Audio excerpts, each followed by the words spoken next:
今日我哋煲青紅蘿蔔、粟米、豬展骨，仲有煲咗仲未腍嘅豬腳筋，可以煲多次嘅，就要物盡其用，就盡量將佢啲膠質煲埋出嚟。我哋而家就開始煲湯啦。喺今集開始之前，希望各位觀看呢條片嘅朋友或者網友，你哋可以用1至2秒嘅時間嚟到訂閱我哋嘅頻道，作為對我哋嘅支持，等我哋做得更加好。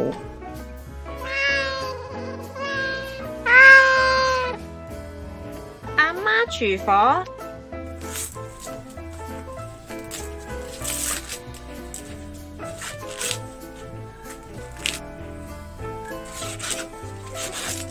米酥咧都係有用，但係我哋唔留啦，唔想湯時咧要撈起啲粟米酥。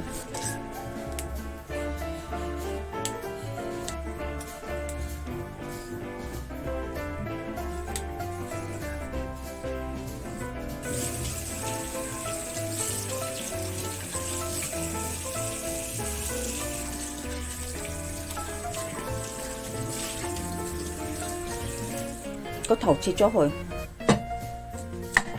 切開一嚿嚿，咁樣斜切又得，咁樣當啱橫切又得，隨得嚟。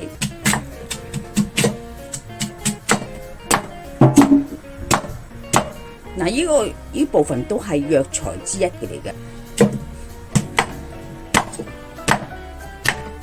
嗱，出邊咧好多時會切得好薄，容易出味嘛。驚啲湯涼啊，個胃寒就受唔到，於是咧你可以加啲薑。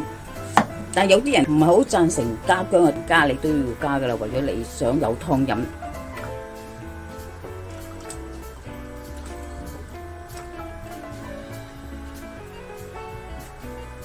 血水走咗出嚟可以過水。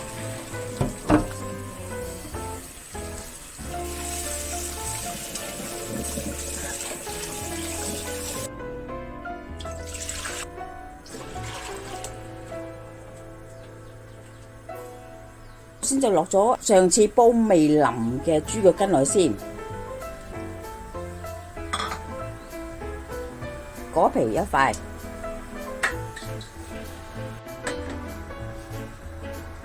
倒落去先。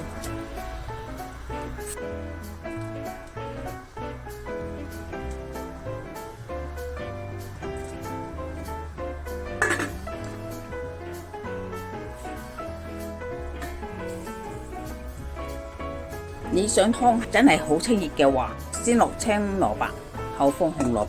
但我唔係啦，我驚涼得滯，都係一齊放。因為青蘿蔔係比較上涼啲，所以煲耐啲。紅蘿蔔比較上係潤嘅，所以唔使咁早放。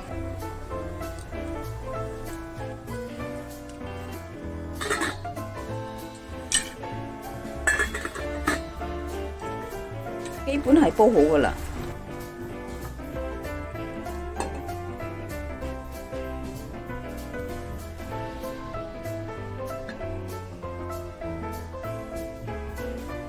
幾通透都腍噶啦，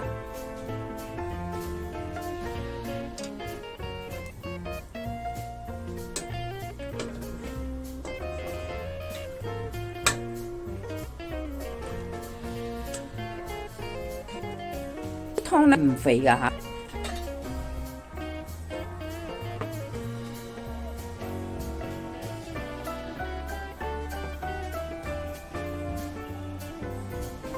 今集已經差唔多啦，多謝各位嘅收睇。